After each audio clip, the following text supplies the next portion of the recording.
Good morning, જય શ્રી કૃષ્ણ, હર હર મહાદેવ. કેમ છો બધા? મજામાં જ હોવો જોઈએ. અને તમારો ભાઈ પણ મજામાં છે. સવારમાં બધા કામ પતાવી લીધા હતા, કેમ કે બા આવવાના હતા, બાને લઈએ, મમ્મી આવવાના હતા, મમ્મીને લઈએ. પણ એક ખાલી બેંકનું કામ બાકી હતું, તો ફરીથી બાઇક કાઢી અને નીકળી ગયો બેંકનું કામ પતાવવા માટે. બેંકનું કામ બધું પતાવી લીધું છે અને હવે ફટાફટ જવું છે ઘરે. મારે ઘરે જઈને મેં કીધું ઘડીક આરામ કરી લો. આ સાઈડ રસોઈ બની રહી છે, રસોઈ બનાવીને પછી જવાનું છે મારા ભાઈ સાથે ગૌશાળા. તો પછી ફ્રેશ થઈને નાહી ધોઈને જમીને પછી અમે બંને ભાઈ નીકળી ગયા ગૌશાળા જવા માટે. રસ્તામાં એક બે જગ્યાએ દૂધ આપવાનું હતું, તો દૂધ સાથે લઈ લીધું હતું અને આપીને પછી નીકળી ગયા. ત્યાં દૂધ આપી દીધું. પછી અમે બંને ભાઈ નીકળી ગયા. અને એક તો રસ્તામાં ટ્રાફિકને ઉપર સાથે તડકો એટલો કે વાત પૂછોમાં. સાંજના 5 વાગ્યા છે પણ તડકાની તો તમે વાત પૂછોમાં. ચડી ગયા હાઈવેને, નીકળી ગયા. જે લોકો રાજકોટથી છે એને નજીક જ થાય છે, હું તમને છેલ્લે કહું.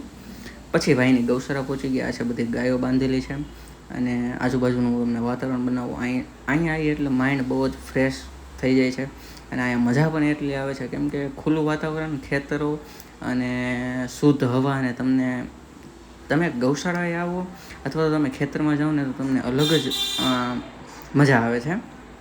અહીંયા પણ એવું જ વાતાવરણ છે. અહીંયા બધી ગાયને ગૌશાળા. ફટાફટ અમારું કામ ગૌશાળાનું પતાવીને અમે બંને ભાઈ પાછા નીકળી ગયા હતા ઘર સાઈડ જવા માટે. કેમ કે અમારી ગૌશાળા આવેલી છે બિલિયારામાં, જે રાજકોટથી 20-22 કિલોમીટર જેવું થાય છે. અને પહોંચી ગયો હું ઘરે અને ફ્રેશ થઈને હવે થોડુંક જમી લઈએ, કેમ કે જમવાનો ટાઈમ થઈ ગયો છે, 8:30 થઈ ગયા છે. મળું તમને નેક્સ્ટ વિડીયોમાં. મારી ચેનલ લાઈક, શેર અને સબસ્ક્રાઈબ કરી દેજો. અને થેન્ક યુ સો મચ તમારો બધાનો આટલો સપોર્ટ કરવા માટે.